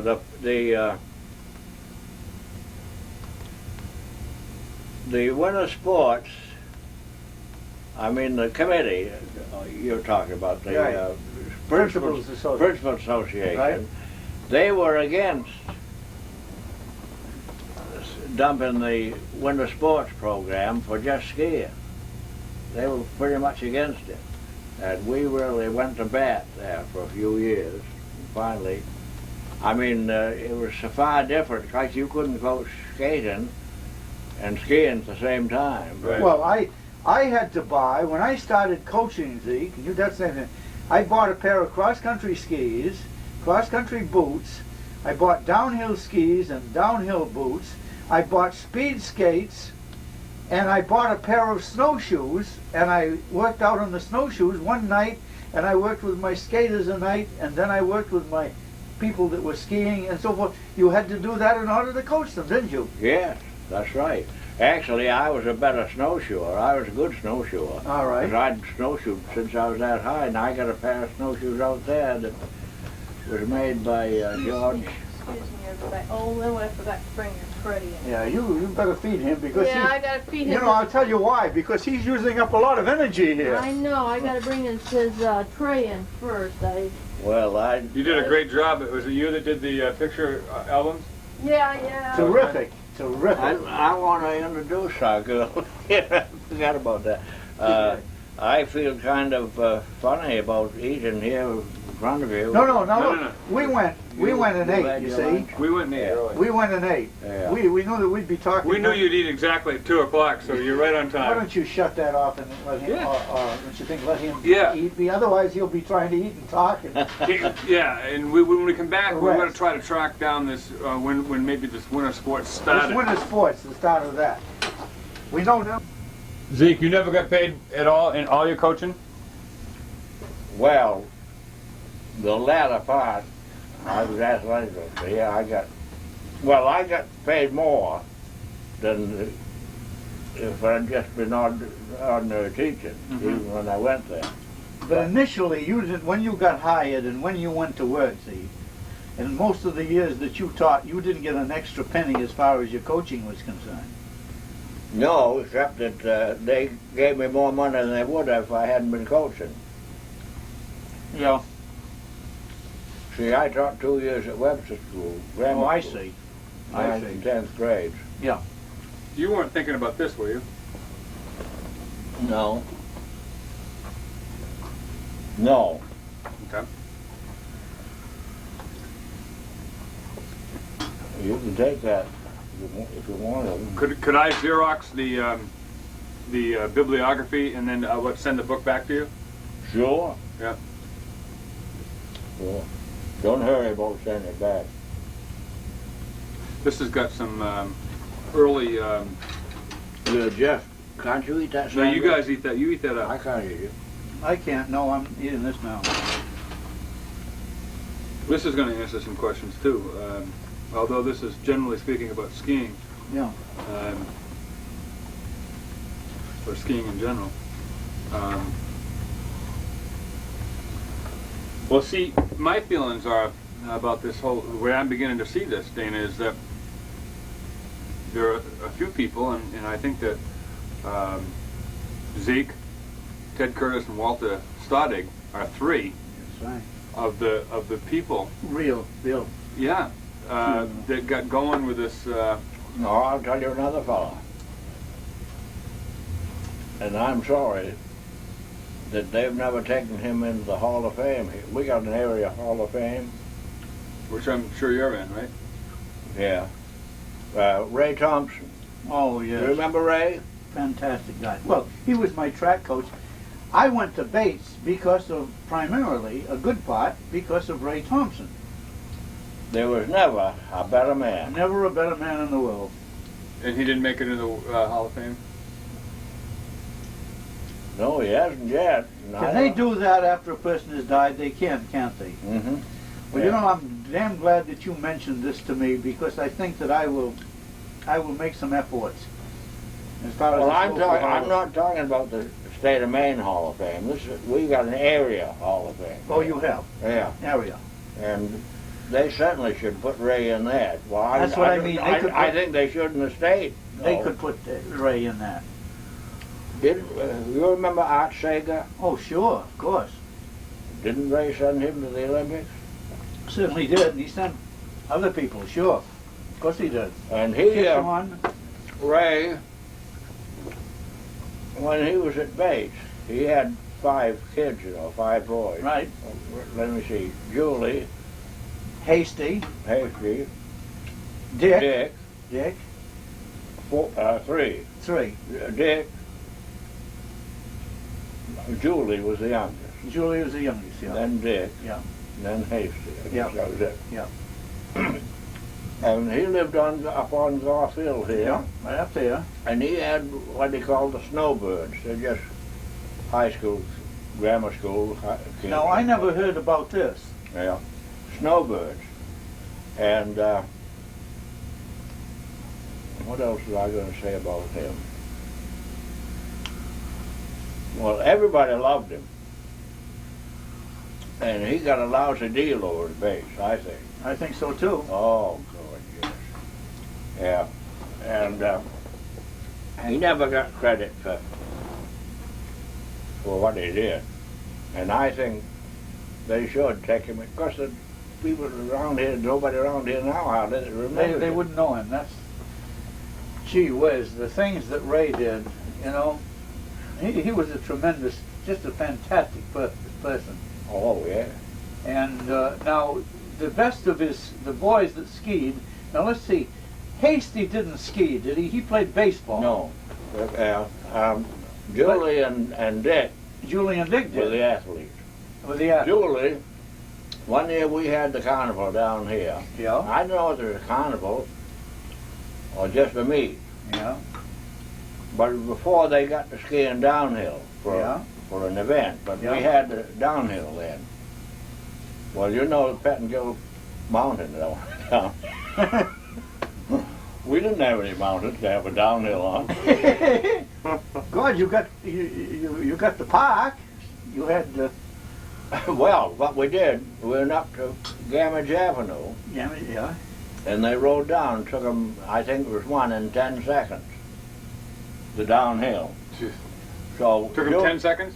Huh? 10 seconds? Yeah, 10 seconds. For downhill? I remember running a couple of those slalom 10 seconds out of Kent's Hill, but Julie Thompson won it He did. on jumping skis.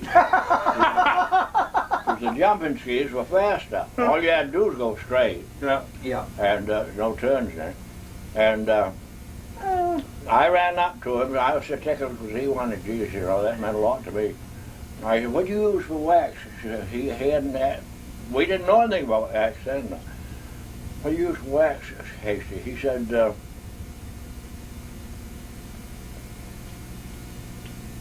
what the hell is it you put on the floors? Paraffin, No, floor wax. floor wax, yeah. Why not? There's a name to it. Huh? Oh, Some kind of a name. Oh, I It was a see. popular floor Oh, I wax. see. oh, Simon X? Not Simon No. X. They use it on... Polyurethane? Not polyurethane. No, no, use it no, on... no. I don't know, we don't use it here. I don't... No. They use it on... Yes, polish the floor. Simon, I guess they use it on linoleum. Simon Eyes. Oh. Johnson. Johnson floor wax, Johnson sure, floor wax. of course. Is that what he said, real seriously? Yeah. He said what? He did. He used Johnson's. Well, he won the race. What the heck? That's like your beef fat and charcoal. Was that? That's Oh, just yeah. like beef, whatever works. Yeah. I can't eat that. I'm full. Oh, that's how you stay in such good shape. Yeah. No, I've already. Come on, I've had one. I've had one too. Yeah. Split it. You had one too. Split it. Split it. There we go. Okay. These are great. Go on. So, if we were to jog our memory back, of course, snowshoeing would have been something that's been in Maine for a long time, in the 1800s. Oh, yeah. And Well, when I came back to college, they had I don't know what was the first year I was there. They had a winter sports meet at Maine in the mural. A kid from Freiburg, Eastman, Rube Eastman. I don't know whether he and I won it, whether I won it or he won it, but we were the only woodsmen in there. Could use snowshoes. You remember Win Robbins, Yeah. the University of Maine? Mm-hmm. He did very well. He won the state New England championship. Oh, he I did? think on snowshoes. Yeah. Yeah. He was Ted Curtis's #1 cross that- country. I mean, snowshoe, and he took him over and he won the Dartmouth Carnival. I think that's in Ted's. Yes, I remember that. is that right? Wynn just turned 80, I think, didn't he? He went skiing the other day with Bob Ola, and I got to catch up with him because I got to ski a day with him. Did he come from Mechanic Falls? I don't think so. Who? Win. I don't think so. He just sent me a letter. Did he get one of those, what he's been doing and stuff? He seems like he's been pretty good. No, I didn't. Jeez, I don't know if we could. I got to catch up with him.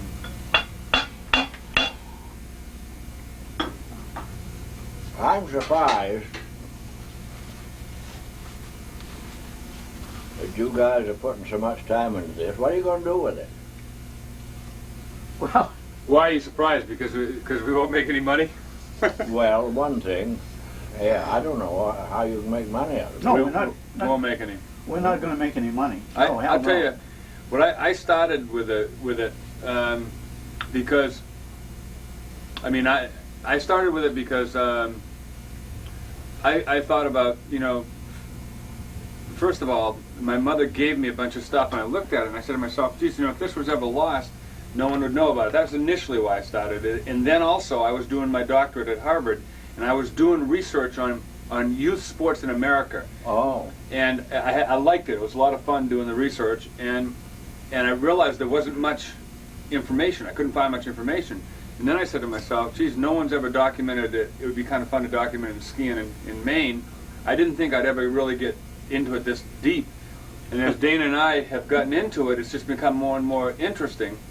And now I feel it's something kind of special. I feel that there is a whole generation of people like yourself and like Dana and my parents that have a lot of stories, that like the Chaco and the beef fat. Yeah. Those are going to be lost. yeah. You know what I mean? And Well, I feel just that. like in the archives in the Maine, there's a lot of things that I've seen that they haven't got up there. One is the, well, you know what a log drive is. Oh, sure. Like it used to be. Sure. When I was a kid, of course they didn't have any, I don't know whether they had any motors. They didn't have any outboard motors or anything like Oh, that. no. And where they used to get the logs down the lake, they'd haul them to the stream, put them in the stream and drive them to the lake.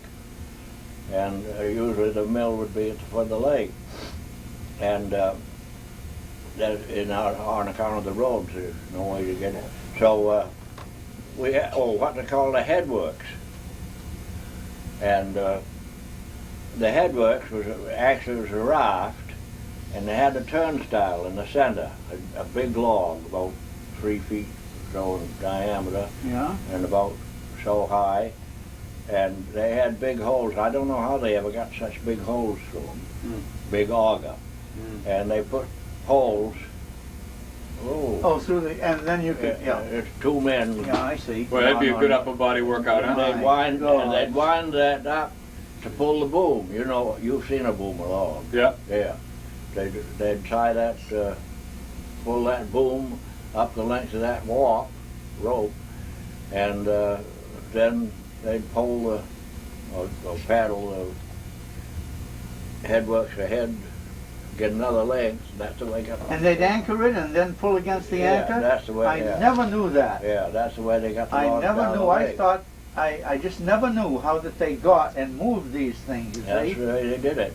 And of course, if the wind blew against them, they couldn't move. No. They'd have to wait for the wind. Yeah. And sometimes they'd be days and days getting that damn raft of logs, boom of logs down the lake. Yeah.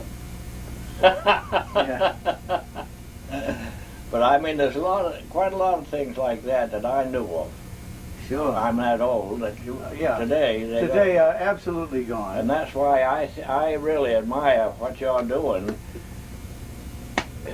You must be, same as I thought of Norman Litchfield writing that story, for God's sake, taking all that time That's right. to write something that I wouldn't write myself No. about myself. Now But listen. see, the thing is, for me, I look at Dana Wallace, who was really, was my first sort of awareness of the old time skiers, until I met, yourself, and I look at my mother, and I love skiing. Skiing's meant a lot to me, and it's sad for me to think that they don't get recognized and they don't get someone put it together, and I have the ability to do that. I'm young, and I feel like this is something that I can contribute back to. Well, it's certainly a nice thing.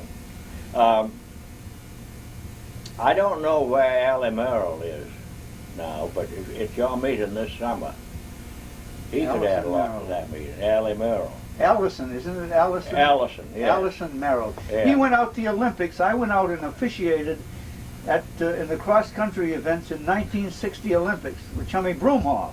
Yeah. You Yeah. see? Yeah. And Allison Merrill Sure. was a part of that group out there. Sure. You see? Yeah. And He waxed the ski for Johnny Bauer the year that Johnny won the combined and the cross country out there in Colorado. oh, he did. Yeah. Now he was up in. Didn't Yeah. he come from Andover? Came from Andover. Andover. That's right. Yeah. That's what I thought. Then he went to Hebron Academy, Yeah. and then he went to Dartmouth, Okay. and he was. So the Dartmouth Alumni Association will know where Allison Merrill is, Jeff. Okay. Oh yeah. You see? Well, he has a sister that lives in Portland. A sister? Yeah, she works in doctor's office there. She's well, I don't know whether you some kind of a You don't know her name. paramedic. You don't know her name. No. This is Osgood here with you, right? Yeah. Yeah. I coached Ken Sill's ski team for 7 years, and he was still coaching the girls' team at Edward Little when I Oh, was you there. did, huh? Yeah, I coached that for 7 years. When this sawdust pile looks like in maybe late 50s, early 60s, or sometime like Yeah. the bindings they're still on bear tracks, Yeah. I think. Yeah. That was out here on the Mechanic Falls Road, and I was riding by it one day, going hunting, I guess, and I looked at it, and we didn't have any snow. For Now they God's must have sake. put some type of wax on there or something to make it slick. Do you think? Geez, I can't remember, but they didn't go very fast, but they could get some momentum. Practice. Sure. We were practicing Sure. the turns, you know. Sure. My dad sure. said that he skied on sand one time. Yeah, well, I Yeah. imagine you could. Yeah.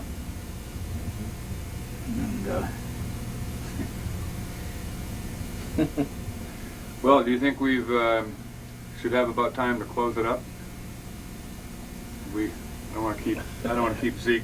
Well, that's all right with me, but I mean, if you guys will take your time, if there's anything I can add, why...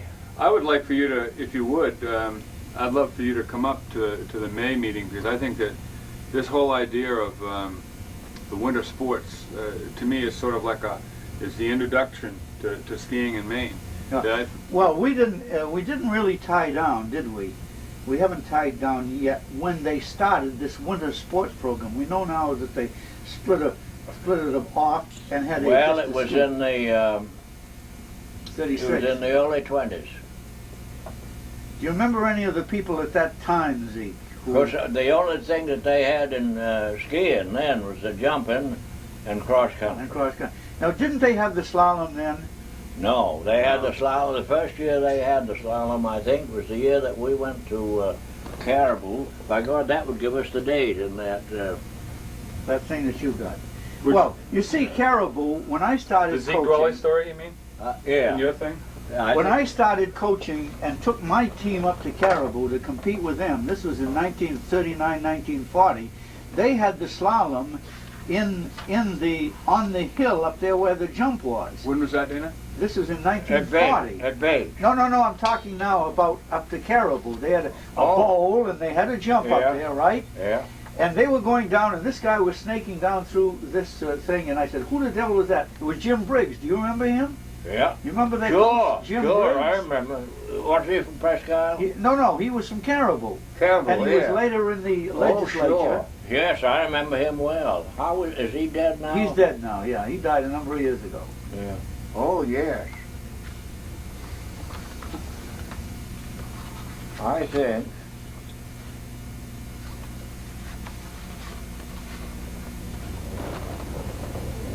it may. See, you know It what? doesn't say where. See, Zeke, what I could see as being a very, very useful book is I want to have a lot of stories. You know, some of the old stories that you talked about, like with the bear fat and Chaco, and then I want some of the facts. But you know what I want to put? Don't forget the floor wax. The Johnson & Johnson floor wax. Floor wax. And that was Julie Thompson. Yeah. That was Ray's son, Yeah, Julie. that was Julie. That was Julie, okay. He was not a cute boy, remember? Oh, yes. You know he's dead? Yes, I know he's dead. Yeah. And so is Dick is dead, too. The only one that's alive is Hasty. Yeah. And Hasty writes that column in the Portland Yeah. Press Herald on birds, if you Yeah. may have seen it. Hasty Thompson. Yeah. That to win a sports meet we're talking about. Yeah. From it was from 31 to 36. The state winter sports meet was in 36, and it was the next year, 37, that we started the pure state meet. I think that was it. The first. But I don't know which one of those we were in the Caribou. You're right. But you're right. it was around 34, I think, 33 or 34. We went to Caribou, and that's when we first saw the Swedes skiing. They still Oh, call okay. it state winter sports though up in here though, even later Oh, on. they do? Yeah. Well, But it was. I But don't then it think was that- just skiing though. yeah, After 36. it was- Before this though, you did all this stuff, right? yeah. Let me. I was just going to say what I want to do with eventually with this stuff is that, in addition to the sort of the history of each sort of mountain around here and some of the people like yourself and Dana, I want to have in the back. I want to have graphs and charts like this, so someone could have this book around a table up at Sugarloaf while they're whatever. And they could say something like, well, when did skiing start? And it'd be almost like an encyclopedia. Oh, and, they, I see, and they could open it up and they'll say, well, okay, in the front part or in the back to be indexed, and you look at interscholastic skiing, and you could turn. Right. There wouldn't have to necessarily be a whole story about it, but there would be. No. It would show No. like this from beginning to end. If you get in touch with Allie Merrill, he can give you a lot of Who? information. Allie Merrill. Oh, yes, Ellie Merrill, yeah. Allison And Merrill. I don't think he lives in Maine, but he may. You don't know his sister's name. Don't remember No, I don't. No. She works for Doc. He did my eyes, both of them, last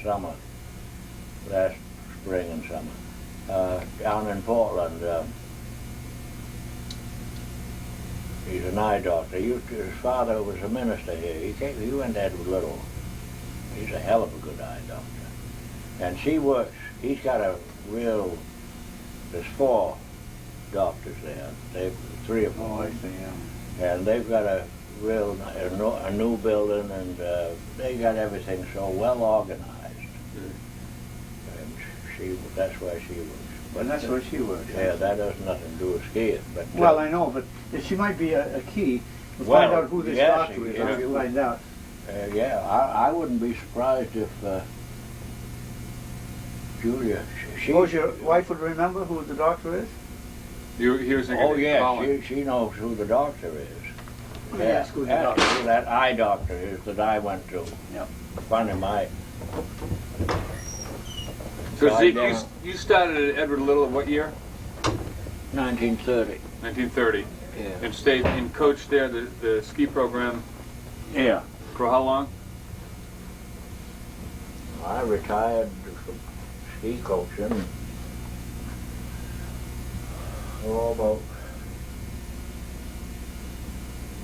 About the late 50s.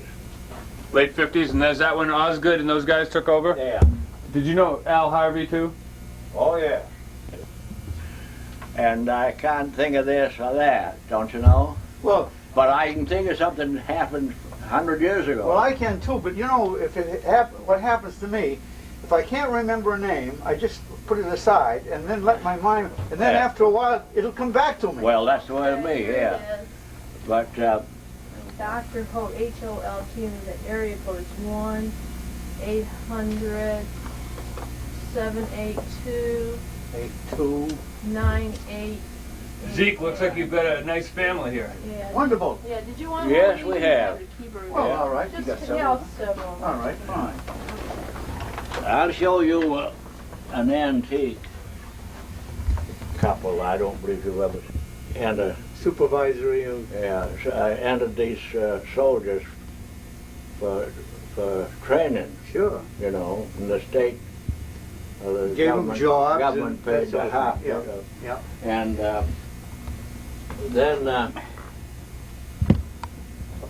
then he was Galen Vale. He was principal when I was there. Yes, and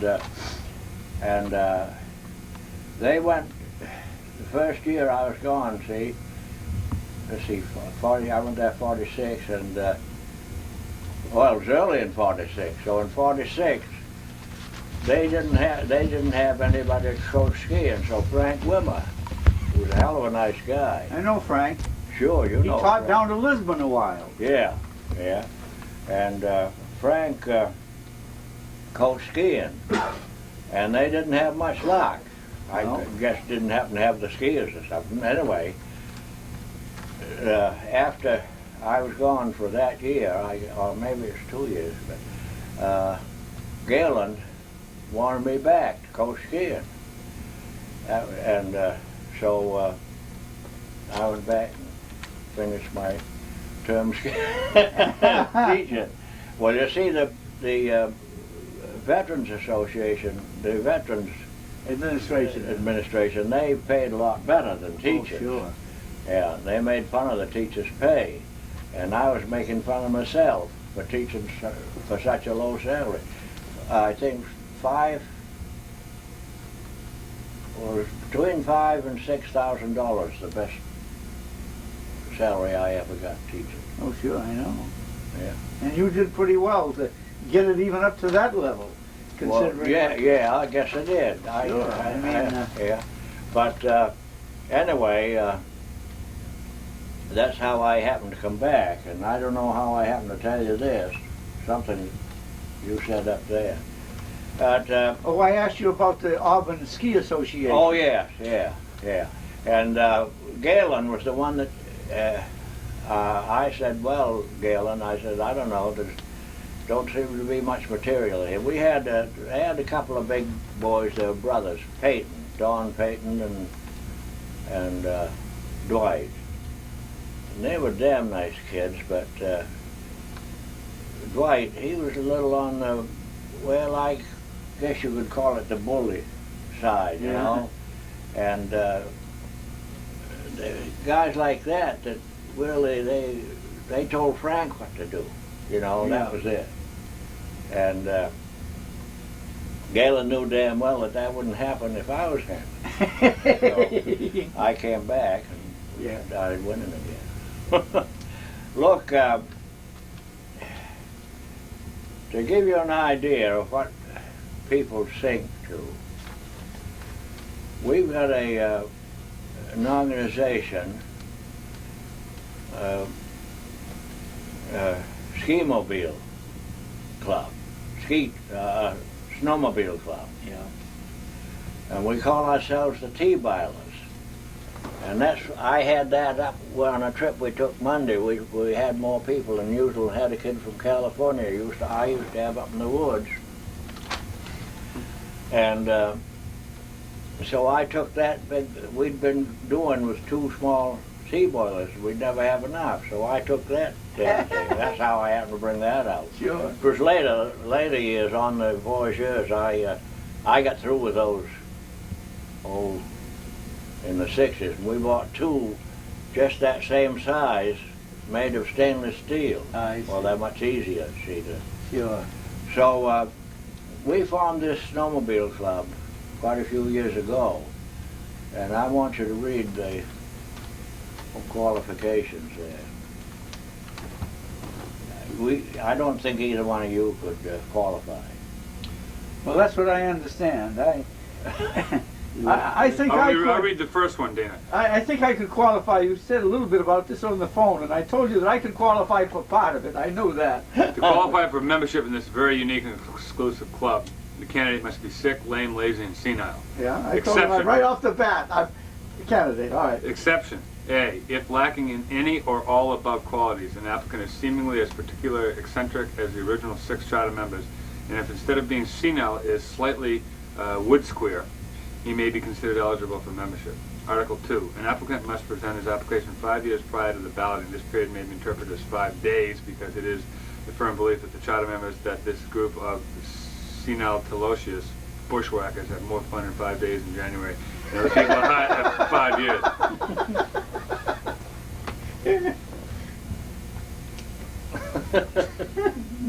You don't have to read the whole of it. This is because balloting must always and only be held at the base of Big Rock at the northeast end of Big Heath, 1 hour after high noon, following a healthy liberation of various spiritual beverages mixed with blood of bobcat. Coyote blood can be substituted.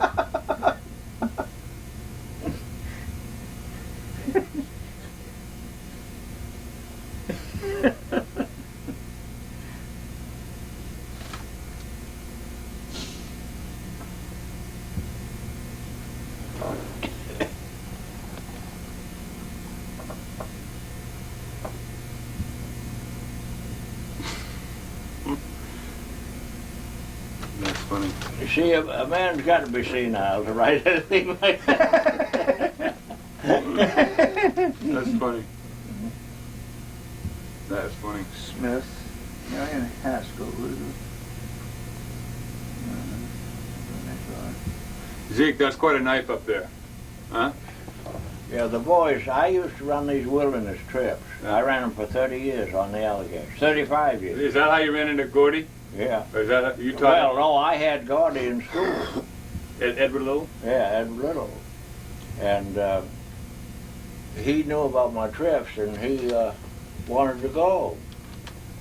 Well, geez, Gordy, he didn't have any money, you know. His father, I don't know what happened to his father, but his mother brought them up, Gordy and Kate, and I can't remember the other one's name. So, I can't, of course, I wasn't charging the prices that they charged at the end of it, you know, the last 10, 15, 20 years. At that time, I wasn't charging such a big price. But anyway, he paid half of it, I think, $75 or something. Well, it must have been more than that, but anyway, he went with me, and he was such good help that I don't know whether I returned his money anyway. I wouldn't take what was owed me because he was such good help. And then I hired him as a counselor. Yeah. Because he was older than me. Yeah. Most of them anyway. But he was a good man on that. In fact, he could handle those boys. Oh, well, I was going to say, at the end of the trip, the boys used to get together and buy something for me, for a gift. and that was one of them. Wow. That is nice. And I think Gordy was behind it. That's really nice.